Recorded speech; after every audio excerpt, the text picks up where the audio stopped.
Hi, I'm Carolyn. And I'm Anna. And we're two sisters who love handcrafting and figuring things out.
Well, welcome. It is Saturday, April 29th.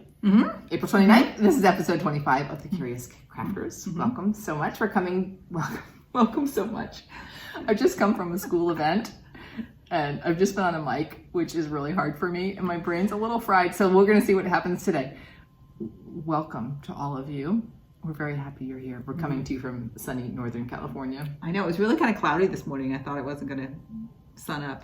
Our weather has been perfect. Yeah, the last beautiful. few days. The school event was a picnic. I've got my sunscreen on, and it was it was just a glorious time outside together with all the nice. kids. It's so exciting. Are these going to be the incoming students for next year that came? Yeah, that's so exciting.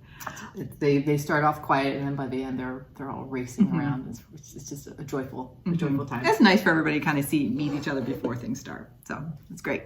Okay, so we have a lot in store for you today. Like sometimes we start doing our show notes and we're like, oh, we got a lot to share with you. So of course we're going to talk about what we're wearing. We have like a good chunk of finished and fully finished objects to share. We have a lot of WIPs. We're going to update you where we are on WIPGO from April and May. Let's see, we have a couple shared supplies to highlight, and of course we'll end with our thumbs up. As always, we love your comments, and so please continue to leave them if you have something to say, or even if you just want to say hi, we love that. And there's chapters in this video, so you can always just scroll to different sections if you want to move around or skip or come back. And speaking of comments, many of you expressed appreciation for the segment from our last video where Carolyn talked about when she was in Pennsylvania and what she learned about Pennsylvania Dutch and fracture pieces and all the beautiful photos she had of the things she saw. And some of you also shared that you have some maternal genealogy in that area of the United States. It was really fun to read all of It really was. We loved hearing about your different stories and people that live in that area. That a few people have said, oh, we've been to those museums or nearby, and they go, we're going to go. So that was really fun reading all those comments. And also thanks to those of you, I made a mention in our last video that I felt that for Carolyn's and my shared supply for our linen, that we need to build up our lighter neutral, sort of creamy, things that don't have a pinkish or a greenish tone to them. And we received something like a dozen ideas. So that'll be fun for us as we're at stores to take a look at those, or maybe just take a risk and order a few from Get Stitcher or something like that. Yeah, sounds good. So thanks. Great. So like last couple of weeks, what have we been up to? My stitching has really been feast or famine. So just feast or famine. We babysat our local 2 granddaughters for 5 days while our son and daughter-in-law went to Coachella, which is a big music festival that particularly my son loves. And it was really fun. The oldest will be 2 in June and the youngest will be 1 this month. So if you have experience with young children, you know what I'm talking about. So we had a great time and you really get to know them. But by the end of the day, by the time they were in bed, I maybe would do 1 thread. That would be enough, but no problem. And then my husband is gone for a few days here, and man, I am just giving myself a crafting retreat. I told Anna, I've just we spread out. I know, we have like this big room and then like a side room over here. That's really our living space. And I've just taken over and I've been stitching and finishing and everything's on every surface. So I've been having my own sort of personal craft retreat and I've given myself sort of permission. I don't know why I had to do that, but I'm like, these days you craft as much as you want. Like maybe I did vacuum this morning for you all. I wanted to kind of clean my house for you all coming over. Mm-hmm. So feast or famine for me stitching. All right. And my husband James and I last weekend we went to the Central Coast. We went to Morro Bay. I'll put a picture of the sunset in Morro Bay here. And then we also went to Pismo Beach. I'll put a picture of the sunset. We went for the sunsets. Our whole family loves going to the beach, and so that's just a great getaway. It's a 3 or 4 hour drive. And you feel like you're so far away from home. You know that feeling? Mm-hmm. So that was especially special. And as I just mentioned, just life is full of, you can start feeling the end of the year of school coming and all those mixed feelings that comes with it. Lots of activities. And we're also eagerly anticipating the birth of our next grandchild. So that's like in the next 2 or 3 weeks, right? Well, we'll see. Sometime in the next month, probably. Okay, sometime in the next month. But probably in the next 3 weeks. And it's just so exciting. It's just such a miraculous thing when a child is born. I know. So there'll be tears for sure in our next toast, or two toasts. So either the next episode or the one after that, hopefully we'll be toasting the new baby. Mm-hmm. That's great. So speaking of toast, we want to toast this time learning from mistakes. So later in this episode, I'm going to talk about a nice big mistake I had and what I learned from it. But just in general, I think in life, being open to making mistakes and trying to learn from them, I think it's just the way to go. And I was thinking about that. I think you and I are really similar. Like we finish something and then we're like analyzing it, and we might point out things of like things we would do differently, or like oops or something. But for me, that's part of the process. It's not necessarily like you're not dissing it or anything, right? But it's like my natural thing. I love this, and next time I do this differently, right? And I think too, as math teachers, you cannot learn math unless you make mistakes. Right. I mean, that's been proven through the brain. And so like just trying to celebrate mistakes in general in the classroom and being like, that is such a great mistake, because that's revealing a misunderstanding for you. So Anna, let's make some mistakes and learn from them. Okay. Cheers. What do you got sipping? What are you sipping on there? Oh, yes. I don't know if anybody out there likes flavored seltzer water. This is at least new to me flavor. It's called Mojito, as in mojito, but no alcohol. Mm-hmm. And it has lime and mint, and it is yummy. You like it? If you like a minty thing. Yeah. And I've got my, delicious. I cannot get over this. My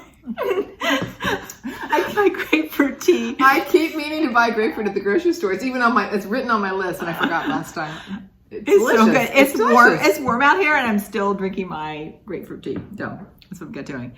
Anna, what are you wearing today? Okay, this is take 2 on the Inari dress. It's a linen dress I made a long time ago with linen from Merchant and Mills. I can't remember if last time I talked about this dress, I talked about the trip. Some of our sisters are teachers. One other sister is a teacher, as well as Carolyn and me, and there are 5 of us all together. And one year, we all went to London together during the spring break. I think we all had the same spring break, which is really weird because usually Joan has a different spring break than us. Yes. Often we have the same. So this is a once-in-a-lifetime trip, and I think it was you who had the idea. Like every day, each sister picks one thing to do, and the thing I wanted to do is hop on the train and go. Did I say that we went to London? Mm-hmm. Okay. But to hop on the train and go down to Rye, which is where Merchant and Mills is, and that was fun. That was a fun day. Fun, friends. Yeah. And so I picked this linen there. So every time I wear this dress, I think of that trip. Yeah, I'll put a picture. There are a couple pictures of the. I'll do the one of us sitting in the cafe. Okay. Yes, that's become a. And speaking of this picture, our sister Joan did an embroidery of this photo. It's so good. So we might hit up Joan to see if she'll share that embroidery with us. Joan. Next time she's on. Yeah. Okay. What are you wearing, Joan? I'm wearing take 2 of the Soldotna crop. It's cropped. You'll see it in the catwalk. This is a design by Caitlin Hunter, Boyland Knitworks. I've talked about her before. I have a lot of her designs. The yarn is Farmer's Daughter Juicy DK, and I bought this yarn at Brooklyn General Store, which is a fabulous knitting store in Brooklyn when I was visiting one time. So I'm not really a cropped person, but I find this is a good layering piece, particularly like in the spring, and I have a few outfits that I do feel like the crop works. I'm a really like rectangle, you know, when they do shapes of people, I'm like a rectangle. So I think our whole family is. We're all a bunch of rectangles. So crop is not like, I think crop looks really great when people have like a waist, but really but I love Well, this I would sweater. argue that a crop can suggest a waist. Okay. So we'll see. And we'll insert our catwalk here.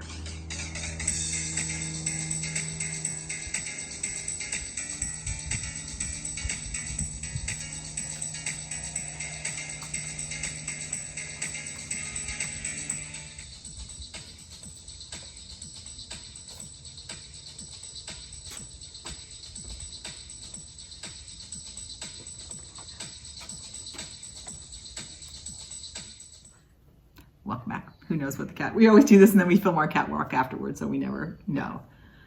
Okay. People comment on the catwalk too. I mean, every time we start, we're like, I don't know what I'm going to do. And then you just kind of do it. And then we look at the video and we're like, okay, whatever. And it's fun. Try it at home. It's nothing you can like be self-conscious about. Like I think FlossTube. But I think I am slightly self-conscious, but you just like, oh, whatever. I know. FlossTube, you got to just get over that. And you're just like, whatever is happening with me today, we're just going with it. It's good for us. Yes, it is good for us. All right, fully finished off. Fully finishes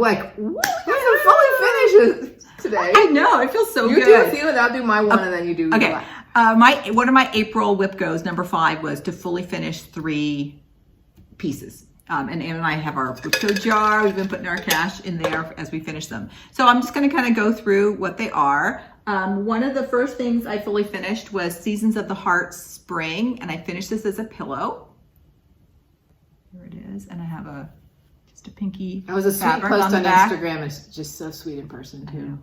And the colors. I know, that really does feel spring. It was fun. I finished this probably like last May or June. So it feels good to fully finish it almost a year later. But it's nice. I have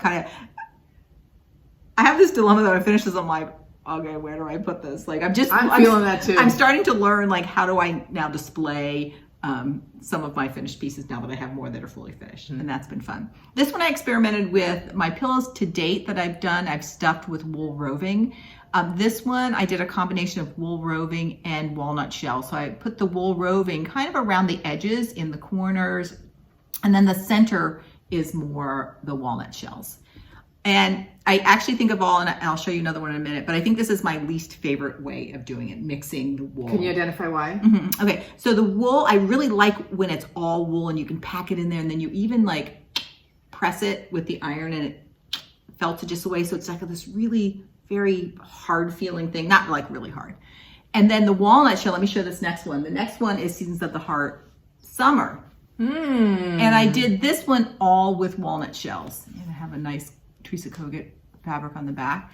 And this one sits really nicely. So I feel like I really like the feel of just the walnut shells. And that's pretty big to be filled with walnuts. Yeah, I like that too, Carolyn. Yeah. Nice amount of walnuts. So I think it's like the feel, like the walnut shells feels kind of like a bean bag, kind of heavy, and all wool just has this almost like a neat and tidy feel. And this one was fine, but I'm not sure I would do one like this again. But great. I know. And I have winter stitched, ready to finish, and then fall, I'll stitch sometime. It's on my WIPGO board this time. All right, so those are my 2 Seasons of the Heart pillows. The next thing I finished, and both of those are designs by Brenda Gervais. It was a booklet that came out in Market last year.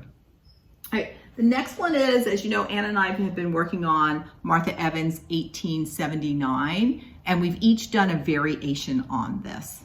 And I'm calling this like half finished because I finished the front as a flat fold front.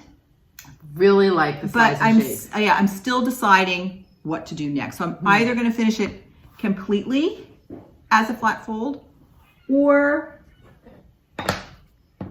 put it in a photo stand, something like this, but I think I would get a photo stand that is maybe fits more of the bottom.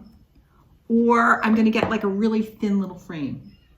And I think this could look nice with just like a little, maybe just even like a little black frame around it. Right, so that's my Martha Evans variation. One thing I have not taken out yet that I wanted to show you is on all my pieces, I do a basting line around where my margin is going to be. And here, such a good idea. You can see it. I have this brown line, and it's so helpful for me when I'm lacing, because when it's upside down, I can look from the top and I can see I want my brown line as straight as I can around the edges. And then typically I do this line in a silk, which is really slippery, and then I just snip it and it just pulls right out when it's done. But I just wanted to leave it in there so you can see that. So that's a technique that's been really helpful for me. I've been using this too when I make a pillow and then cutting with scissors instead of with my rotary cutter. I just feel like it's a little more square and accurate. Yeah, I totally did that. I use my rotary cutter still, but I always based my margin. And I'm finding with blocking too, it's really helping me block and square things out. So that, and it doesn't take very long. I just kind of find where it is. Okay, so my variation of Martha Evans. Do you want to pop in and do your Martha Evans? And we both use the Soldotna silk. I think we have 1 MPI. What's your fabric? Yeah, mine is 36 count. 36 count. I didn't even go to the event. 36 count Tephra by Cedar River Linens, and I continue to just really like that linen. And mine's 36 count Prairie by Seraphim. And so I fully finished mine as a pillow. And there it is. I wanted to keep this the shape. And I had put this on Instagram and people were sort of weighing in because I had a bunch of fabrics that, you know, pulled through my stash. And a lot of people wanted the stripe. So I ended up putting a little stripe border. And then I collaged on the back. I used a bunch of the fabric. It was so fun. So fun. This is fantastic. Well, thanks. So how did you do your edging around? Oh, it looks like you just did a strips around. Yeah.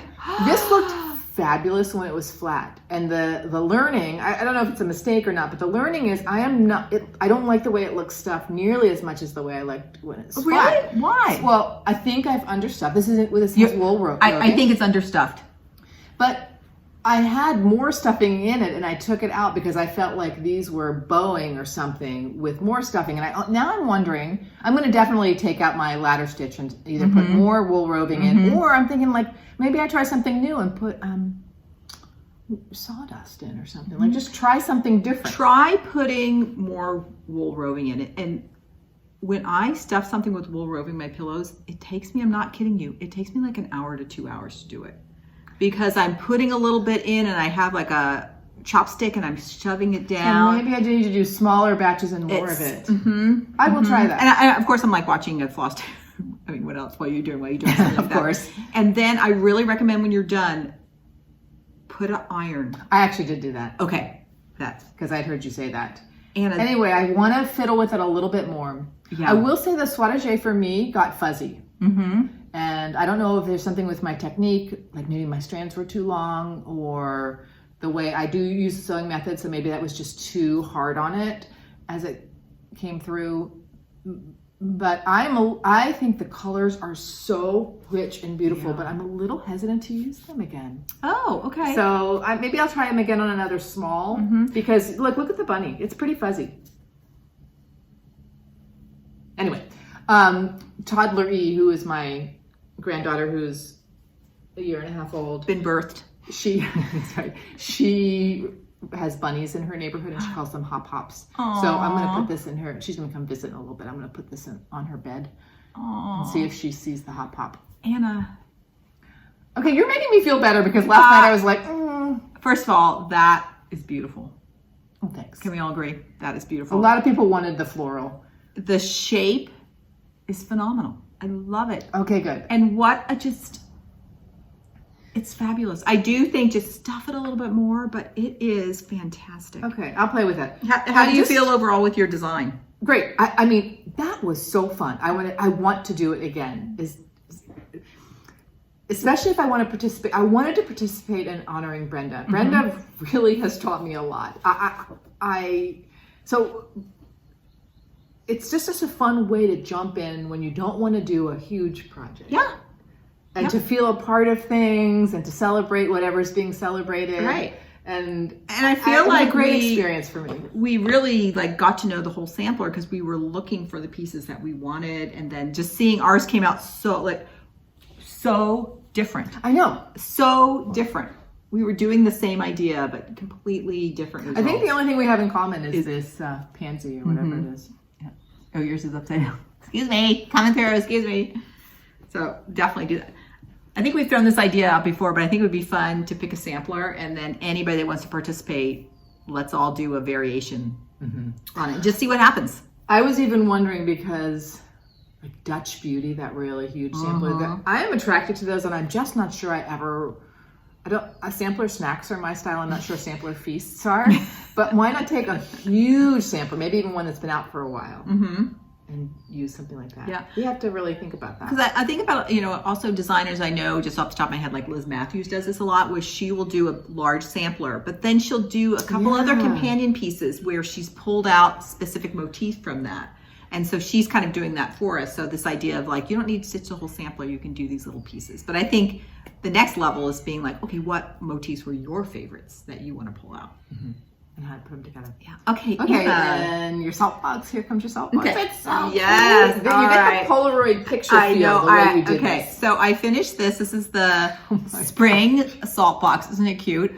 I just love these so much. And this is part of the hashtag Saltbox Solstice Sal, S-A-L. Really fun participating in that. I just put a little bit of wool felt on the back and slipped it into a photo holder. I'm digging this. So I feel like it just really looks like a Polaroid. I can't wait to have the second one. I got a second one of these stands. And so what I'm envisioning is each season, I'll have the 2 little Polaroids up of the salt boxes for that season. Now, when we said learning from mistakes, wah, wah. So this one, as I've talked about a lot, I love wet blocking my cross stitch. And I think I also really appeals to me because I know how important wet blocking is for knitting. So it's sort of like this natural step. Yeah, I think so for sure. Right. And I have wet block DMC, silk. I have even done one over dye before. Works great. When I did this, I did have 2 threads that ran. And I actually did a little bonus episode video that walks through which ones ran, and you can sort of see a little bit. It's in my linen. It's harder to see on camera. And what I also did too is any threads that were discolored by the running, I actually ripped them out and restitched it, particularly along the white border and then a little bit right under the roof. This brown was the real culprit for that.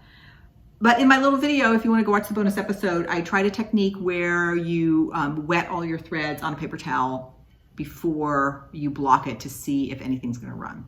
And that works great, a really good way to identify. And then a commenter already, I just posted that yesterday, but a commenter, a lot of good comments on that video. She says before she stitches, she takes her overdyed cottons and runs them under cold water. I've seen that on the tags and I'm like, I don't know if I'm patient enough to do well, that's what she said. She goes, it takes her, she has to wait then a day or 2, but she says several of them will run and she keeps them under there until all the excess dyed has run out and nothing comes out on the paper towel, and she's been able to do that successfully. So I'm going to do an experiment. The brown that really ran on this one, it's called Swamp Water. So I'm going to, once I finish stitching my other salt box, I'm going to take that skein, try that, stitch a little bit, and then block it, wet block it, and see if that keeps the dye from coming out. Run it underwater until it doesn't look swampy anymore. It doesn't look. It was really funny to me that the 2 that ran, one of them was swamp water. The other one was Tennessee red clay, and right there on the tag it says not color fast. So my bad for that. So I think I'm definitely learning from this mistake. I want to wet block my things. Continue to do that whenever possible, but I'm going to be a little bit more thoughtful about checking for color fastness before that. All right, so spring salt box. It's great. Cute. Let's just keep that right here. I know. It's so cute, isn't it? I know. I love that. And it really, that little stand holds it really nicely. All right, my last fully finished was another WIPGO, another April WIPGO for me, and it was number 17. And it was to knit either 2 elves or 2 gnomes. I cannot stay away from Susan B. Anthony. It's Barrett Wool Co. And she puts out these kits. And she has a yarn line herself. And this was the elf kit. and it will come with all of the yarn, any other little things you need. This one didn't have anything else. And then you get a code where you can get your pattern on Ravelry. So I bought, I think like this is probably my 4th kit by her, and they're so fun. So let me show you these elves. They are just so adorable. They have personality. Look at that. Got their little elf hat on. And she has you stuff them with, I use my wool roving, but then there are these poly pellets at the base. So he really he stands up really nicely. You can kind of tie his scarf, that one. And then here's Can I touch it? Of course you can. Thank you. And then here's my second one. Unfortunately, I did not put as many poly pellets in this one, so she doesn't stand up quite as well, but she's got a really fancy sweater on for her base. Yeah, I still need to block her hat to give it a little bit. So I cannot get enough of these. I don't know how you feel about these.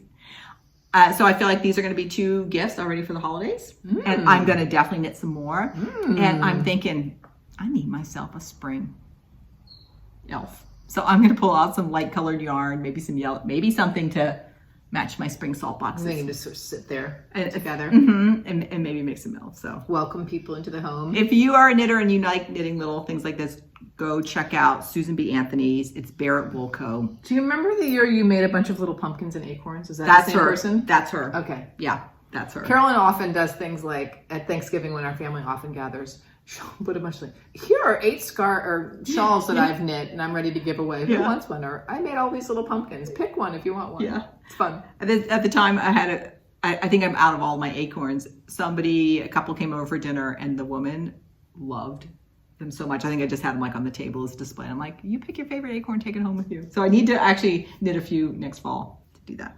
Okay. So if you're a person cute bag too. I know. And so it's all in here. And it's well labeled. I'm like, wait, what kit is that? Oh, that's my elf. Great. So those are all our fully finished, but I think that is the most we've ever had. Well, I think I've just your WIPGO goal. I know, that was a really good WIPGO. And Michelle and Jennifer are hosting the FFO Challenge 2023. So I think that's also been inspiring for so many people I've seen. It's a really fun. I don't know about that. Oh, okay. So they started this thing, and I'll put the hashtag right here, FFO Challenge 2023. And just, they're encouraging you to finish your things. And as you finish, you post them with that tag. And then they've been really nice about taking people's posts, and on their stories, they'll also have them there. So yeah, that's nice. Yeah, definitely check out that. It's it's the whole year? I think it's for the whole year. So Doreen has just been finishing up a lot of stuff. She just posted a few more today. So that's been a really fun thing. Looking forward to that, Doreen. All right, and then here I have one finish. I haven't FF'd yet and this is Joy by Satsuma Street. See if we can get the glitter. And my last piece was to get the metallics in there. Let me get it close and see if you can see them. All of the ornaments have some hardware on the top, and then a metallic thread that takes it up to the branch. I can already imagine this up next Christmas, or this Christmas. What would you say next Christmas? I'm going to finish it as wall hanging, and for another reason, I had ordered some wool. So I'm going to put wool on the back. This is luscious. I know. This is beautiful. So that's going to be my back. I'm going to make it like a quilt, but with no batting in it. So I'll probably put a fusible interface behind this piece, and then the purple as the back. And then I'll take some sort of cotton, quilter's cotton, and do a binding, but pull the binding all the way to the back. So from the front, you won't see the binding, but then on the back, you'll have the binding pulled there. And that's how I'll kind of sandwich them. That feels just like your aesthetic. It's going to be cool. I had bought a bunch of wool to do. I thought it might be nice to put wool on the back of these because I don't think it frays a lot. And so I could easily sew it down. And so I bought a few. Is it hand dyed? It looks. It is hand dyed. Okay, it looks beautiful. Yeah. And then I was like, oh, I could use this on the back of my Joy. So excited for that. And I think I'll probably FFO that sooner than later.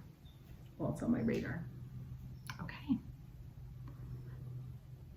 Okay, works in progress. Let's do whips. Why don't you start? Okay, sure. We're going to start with our Fruits of Plenty, which is something that we are working on together and taking turns giving an assignment.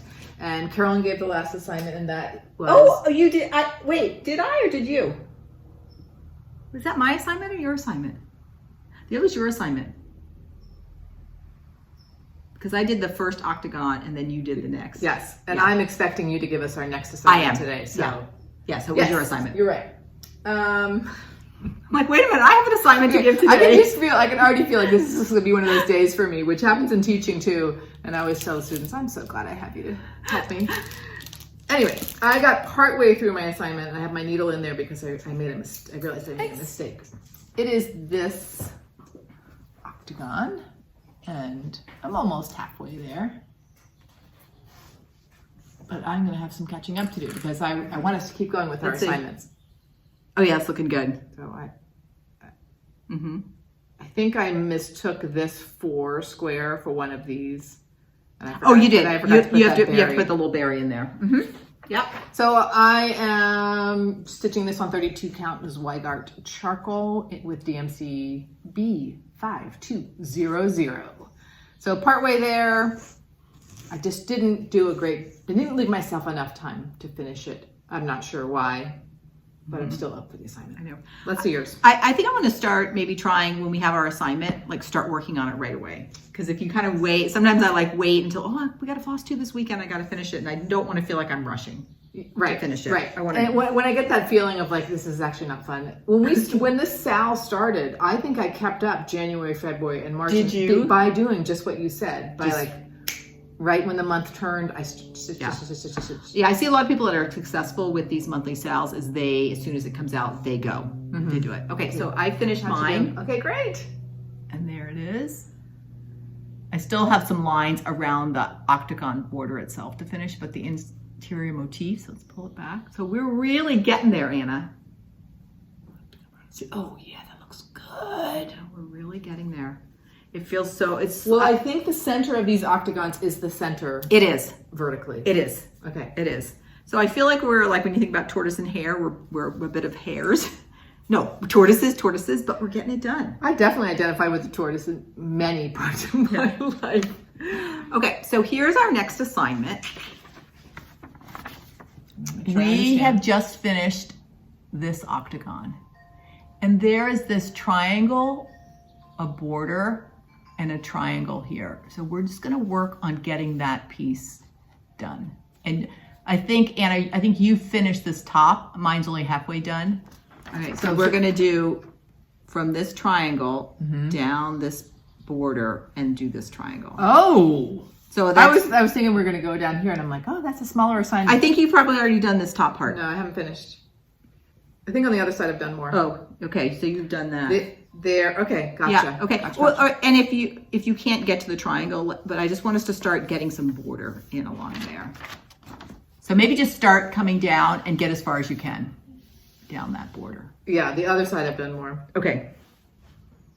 Okay, gotcha. I feel like these, once you get going on those shapes, they're a good rhythm.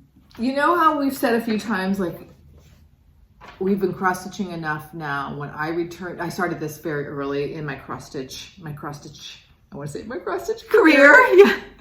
Those were, for some reason, hard for me. And I felt like the X's were like, oh. And now I have a way, a route to do them where I'm like, why was that hard? I know. So it's a satisfying feeling. Yeah. Like, I'm getting better. And this, was Weigart that I indigo dyed myself. And these continues to be really hard for me to see. And that's why I was telling Anna, sometimes it's hard for me to get started because I know, and once I've done it for like an hour or two, then I'm back in the groove.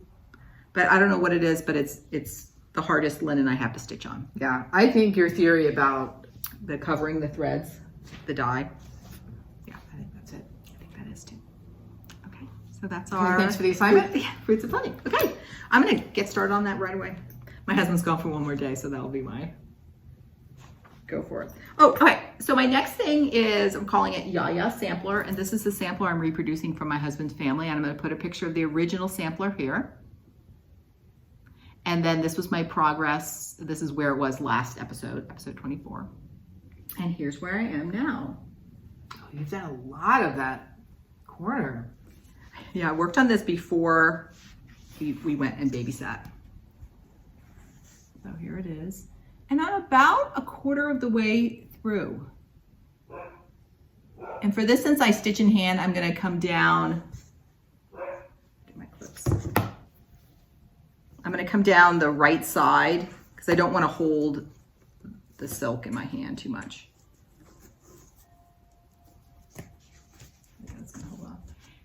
And I'm stitching this on XJU Design brown paper, 36 count, with the Gloriana Schoolhouse Red silk. I love it. Alphabets, I haven't stitched a whole lot of alphabets before. I love them. I love, it's like eating an M&M. You're like, oh, I'll just do one more.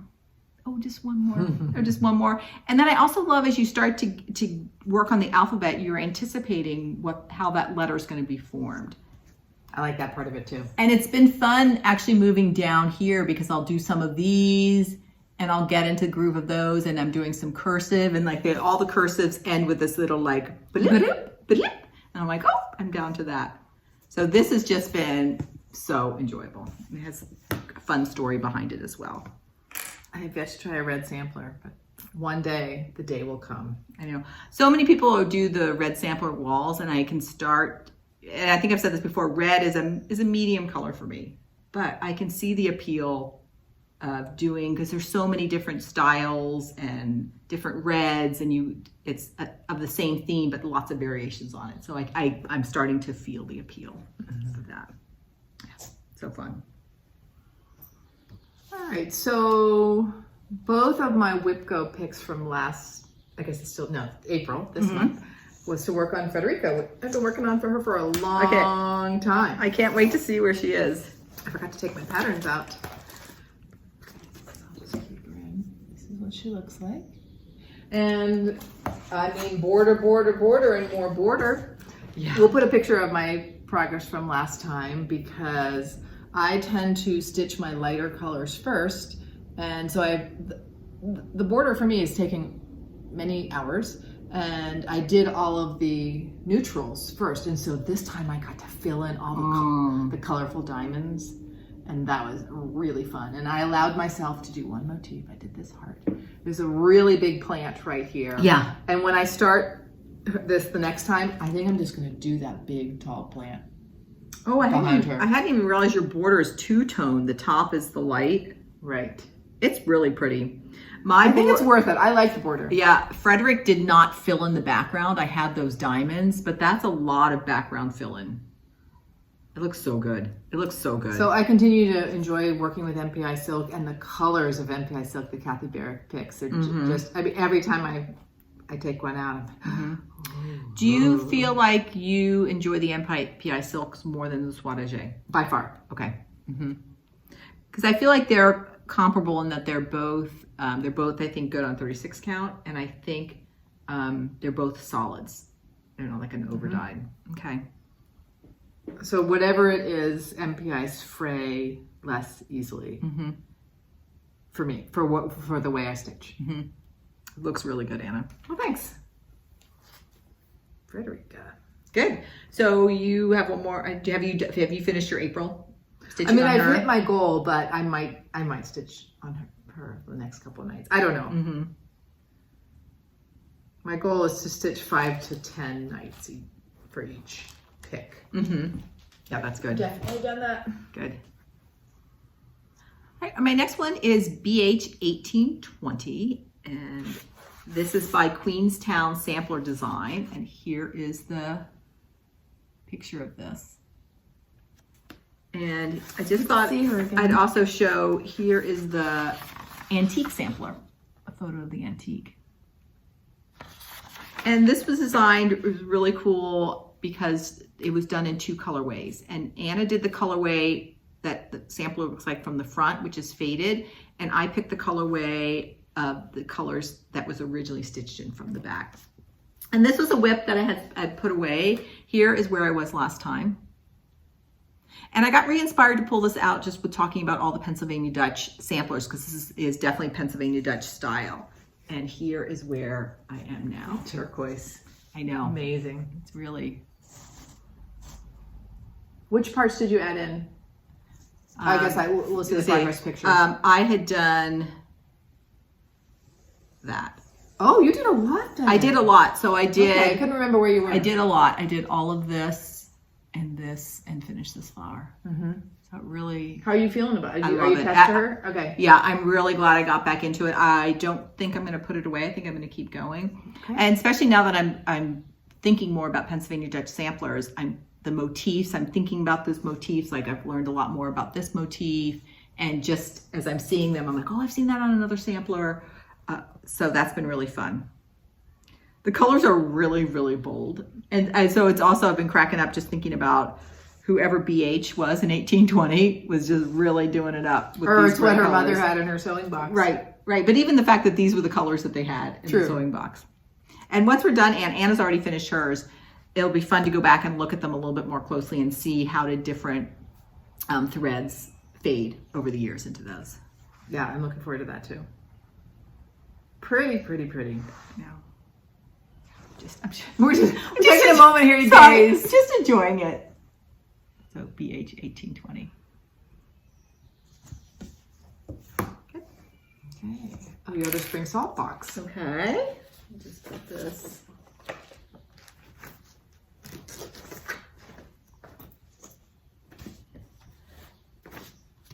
Right. I'm working now on the second spring salt box right there. And I'm finding, here are all the threads for that. And here are our two ones that like to run, particularly the swamp water. I know.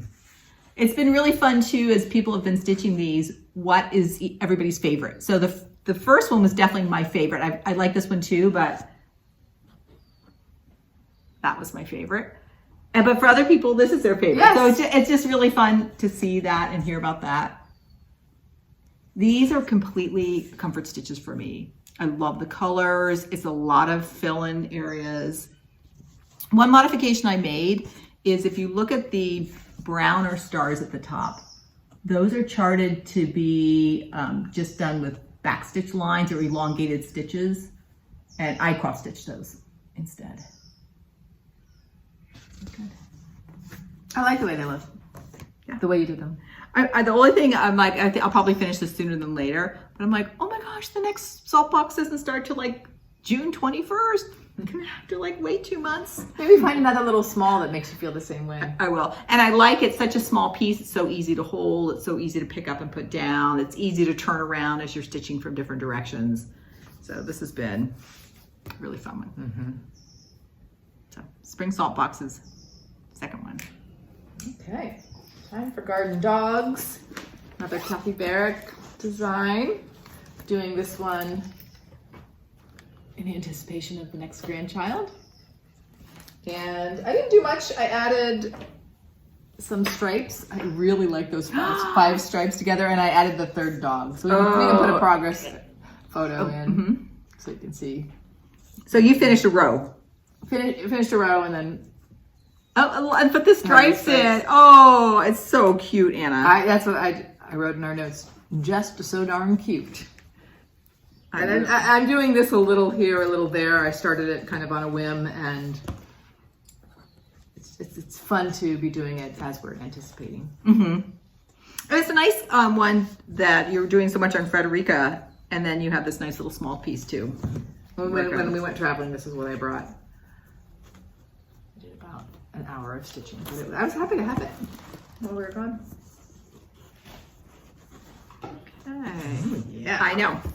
The next one is such an impulse start.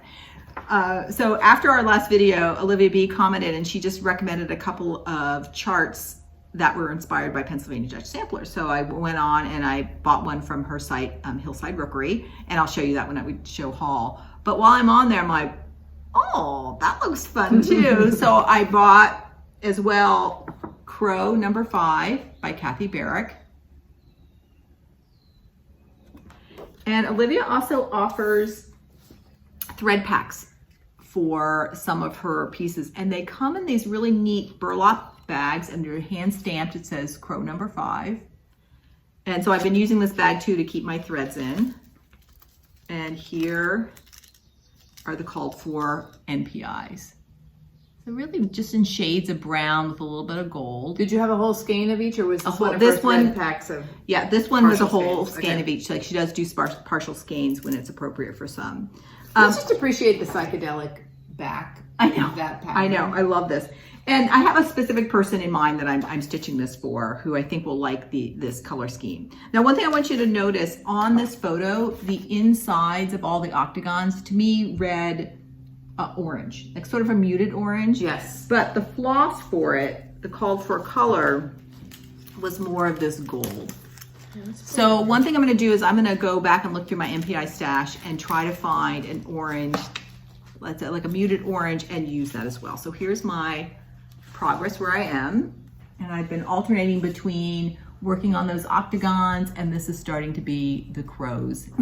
Okay, Anna's throwing in a possible orange.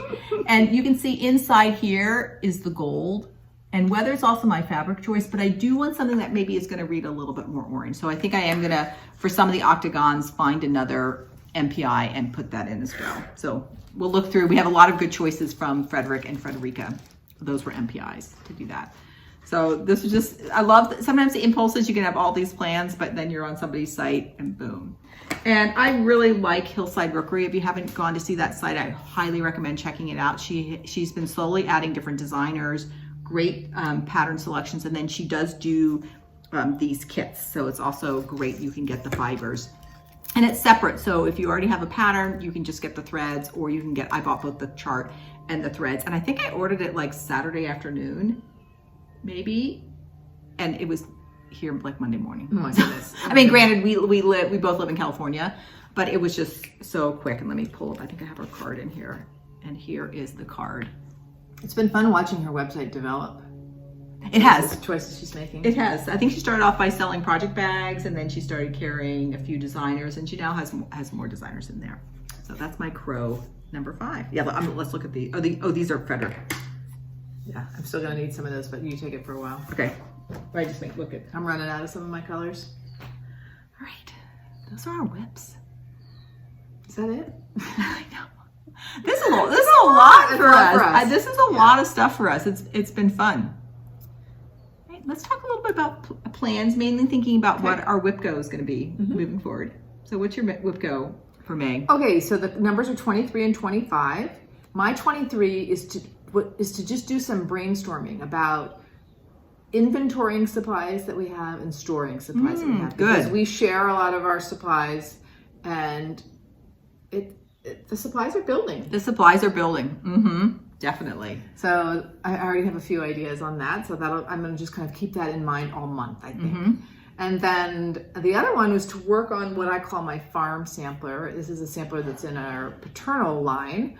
And when I was in my 20s, I charted it on graph paper and started it on, I think it's an even weave. Yeah, it's spectacular. I love this. And this is where I am, and this is, thank goodness I didn't give it away, because I gave away a lot of crafts 20 years ago or so. I mean, this is where, I'm talking like 1986, folks. It's probably the last time I stitched on that. And it was on a frame, and I think I'm gonna put it back on the frame, because just the way this fabric is, and I scrunched so much in my hand. What kind of frame was it? Was like a roll? It's one of those wooden frames with the roll. Okay. I remember not liking it that much, because for me, I don't have a clamp or anything to hold the frame. I had to sit at a table and let the frame sort of rest at a table. Oh. But we'll see. Oh, here's a picture of the actual sampler. And I have all the DMCs from that long ago. I guess they're fine, right? They should be. Before I stitch, I'd take them and just pull them and just make sure that the cotton, that it should be fine. But the only thing that you would do is if it was brittle and it snapped, but you would find that out right away. But I don't think anything's going to happen. So I haven't stitched with 2 strands in a really long time, but I will have to stitch with 2 strands. it's funny because this feels very precious in some ways because of the family history, and I think it might be hard for me to get started just with 2 strands. Haven't touched it in 40 years on a frame. So this might be where WIPGO works its magic. For me. This is so great, Anna. And 2, if you end up liking this, we can also take this chart and put it in the software. I would like to do that. And even if you want to do that if you want me to do that for you while you're stitching it, just if it'd be easier. Okay, thanks. How many? There are 1, 2, 3, 4, 5, 6 rows of alphabets. And I've started 3 of them. That's so neat. That's one thing I really enjoy. We've been talking about WIPGO. We kind of keep going back and forth. Like, do we like it? Do we not like it? What's positive? What's negative? For me, it's been super positive because the board has all things I want to do. And it's a mix of stitching and like the knitting or like the FFOing. And it really, like, that month comes and you're like, okay, I'm going to do them. And it's like stuff you want to do, but I don't know about you all. Sometimes I'll have things I want to do, but just time goes by and I haven't done it. So I love that about WIPGO. What are your 23, 25? So my 23 is a new start and to stitch for 7 days on that. So I have to think about what I want my new start to be. And I'm thinking it might be... I can't wait to see. Okay, I'm not going to tell you what I think it's going to be. What do you think I might do? Actually, I do not know. The only thing... I feel like I have less of an idea than I normally would, but I'm going to guess something related to a Pennsylvania Dutch sampler. I think I'm going to get silks for the... I think I'm going to do the one that I saw at the Schweikenfelder Museum and convert it to silks and stitch that. That's what I'm thinking right now, but never know. And then my other one was to finish Frederick. You just saw Frederica by Anna. Oops. I keep meaning to bring my board. I need 2 boards so I can kind of be switching back and forth. And all I need to do for him is to put the personalization in. He has a date that's right in this area, that blank spot. And we're personalizing these for our mom. And so Anna's going to be putting her initials and I'm putting in her birth year. So that's all I have to do there. So that's going to feel good to get that finished. And then once we both have them finished, I think we're planning to frame them and then put them at that farm, that family farm, and hang them down there. Yeah, he is. So you can see, Anna, my border has no fill-in. It's just the diamonds against the ground. These were so, this is one of my all-time favorite stitches, and I love how it turned out. And again, these, like our Fruits of Plenty, these are one of the first things we started. And I think every time I look at it, it'll just bring back a particular conversation while we were watching one of our niece's softball games. Like, what kinds of patterns do you like? Well, I've been liking this. Me too. Let's do that. I'm liking this one. Me too. So I'll put that date in, and that's it. Okay. So shared supplies. We just have a couple. I just have a couple shared supplies. I don't think I have any. Well, I didn't bring over any. I couldn't think of any. And the first shared supply. This is my spring break trip. My first shared supply is the chart I got from Hillside Rookery, and it's by Liz Matthews. Hello from Liz Matthews. It's called AL Motif Sampler. And I am getting to the point where I can recognize a lot of those things, motifs that are used again and again. And now that's just screaming Pennsylvania Dutch to me. So, it's funny. Do I want to start this one? Do I want to start the one I got from the museum? I love the colors on that. So we'll be curious to see. Oh, sorry. Okay. I'm yawning. This is a book. It's called Samplers of Pennsylvania Germans. And Pennsylvania Dutch and Pennsylvania Germans, I think, mean roughly the same thing. Pennsylvania Dutch, I think, came from Pennsylvania Deutsch. But it was essentially German speaking. Not everybody came from Germany. There were some from Switzerland, some from the Netherlands, some from Germany. This book was written in 1990 and is really the hallmark book on these. And it's, I'm actually reading it, but they have even charted things from samplers. They have a lot of black and white, but then also some color, full page photos. It is a treasure trove. And they start off by saying they did research where they cataloged as many Pennsylvania Dutch samplers as they could find in the area. And then this is kind of going through those things that they catalog. And I've just skimmed through it. I'm actually like really reading it because there's so much great information. But some of the samplers I showed you last week are in the book. And I'm looking along, I'm like, wait, that's Lydia Young. So for example, here is good old Lydia Young. And so that's also been fun being like, oh, I saw her in person. I know what that looks like. So this is no longer published. I had to get it on the secondary market, but the sleeve here says it was $40, and I think back in the day, that's expensive. Yeah. Mm-hmm. And it's ripped a little bit, but it's in pretty good condition. I think I paid $65 for it. So yeah, I was willing to do that, and I went for a very good condition book. But this is going to be, and just talking about the different motifs and seeing all the samplers. This is. I find I have a book I'll share some other time. I think it's mostly Delaware samplers, and it's the sampler and then about like what they know about the history of the person who stitched the sampler. I find that interesting. I go more to the visuals, but I love a book that actually talks about like more than just the stitcher, the context that the stitcher stitched in. This book, every kind of article or anything I was reading about Pennsylvania Dutch samplers, this was the book everybody was referencing. Like, so I'm like, okay, I'm getting it. I know. Oh yeah, so it has a lot of text. They talk about, and they talk about influences, the letters, the motifs. Okay, next time you're on a trip, I'm gonna steal this. And the last episode when I showed you the paper pattern that someone had drawn. I'm going to put a picture of it here just to remind you what that was. But this book actually suggested that was a really common thing. People did have paper patterns that they shared, and that some people would have books of them. So that felt really unusual to me. But from this book, maybe it wasn't as unusual.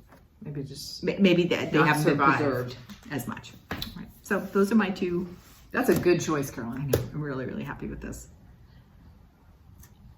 All right, let's end up with our thumbs up. Okay, you want to go first? Sure. I've already hinted at my enjoyment of mint. My first thing is mint in drinks and in salads. Just had a few drinks, including this one, in the last couple of weeks that have had mint in them. Fabulous. One had mint and like chili, like peppery. Oh, was that alcoholic or not? It had alcohol. I was out at a restaurant, and I just think mint tastes so fresh in a salad. So mint in drinks and salads. Excuse me a moment. The next thing, I've had a couple of situations where in the last couple of weeks where it's just been so pleasant to be collaborating with someone else or to be partnering with someone else. So I had a laugh because in my last thumbs up in a previous video, I talked about like, I went on a solo trip. It was so great to be by myself. I really have these two parts of me. Yeah. I mean, I'll include our FlossTube. It's so fun to partner with, with somebody. And my third thing is, I hope we can put a link into it. It's a particular rendition of Neil Young's Harvest Moon by the brothers Comatose and AJ Lee. AJ Lee is a local musician who has a bluegrass band, I think out of Santa Cruz. Okay. Her main instrument is the mandolin, but she plays them all. I saw AJ Lee when she was a child at a pizza parlor. Oh my gosh. Playing the banjo and belting out some bluegrass songs. And her voice is so soulful and rich. Okay, I'll try to sneak it. If I can, I'll put the song in our closing credits and see if we get a copyright violation or not. Or you can put a link to there's a YouTube. Okay, I'll link. Or if you look up Brothers Comatose and AJ Lee Harvest Moon, you will find it. I've listened to that dozens of times the last couple of weeks. Repeat. Cool. You'll see if you like folk music. Cool. Nice. All right, my thumbs up. My first thumb up is just to all of you young women out there who are floss tubing and cross stitching, and I enjoy watching your videos and hearing about your friendships, and it's just so cool. And there's several of you that I watch, but I just want to say one to give you the flavor, and that is Brijin of the Museum Stitcher. I just watched her a couple nights ago, and it just, as I'm getting older, it's just so fun just to see what are you young women up to and what are you enjoying to stitch and doing. And she is all into Taylor Swift, so I just enjoyed hearing about the Taylor Swift concert and about I didn't know all this even though I teach at a girls' school. I guess about her errors eras and the different colors associated with each era and the different, she's making a quilt related to that in cross stitch. And it's just, I'm having so much fun. And I love the fact that I think, you know, crafts in general, but cross stitch is so many different generations are doing it. And it's just a great way to interact with people that are younger than you, older than you, your age, the whole thing. So totally agree. You young women keep at it. The next thing is thumbs up for me is I've connected with a woodworker who is building my keepsake boxes for my granddaughter. So that idea is turning into reality. So once I have those boxes, I'll share those with you, but really, really excited about that. And then the third thumbs up is I was at the Y, like doing some machines, and this woman came up to me and she says, I know you. And I'm like, oh, is this a parent? Should I know who this is? She goes, I see you on FlossTube. So it was so nice meeting you, Ellen. And it was just, I'm like, thank you so much for coming up and saying something, because it was really fun to meet her and have chat with her. And hopefully I'll see her at the Y again, just to chit chat. So if you, and I'm going to try to do this too, but because I know if I saw like a FlossTube, I'm not sure I would be. I know, I'm shocked. I don't know why, because I love somebody coming up to me. So I have to just assume that just going up to somebody and just saying, introducing themselves and saying hi. So that was really, really, really fun. Exciting. So it's my thumbs up. Yeah. Okay. It's that time. It is that time. Until next time. Happy crafting. Stay curious. Bye.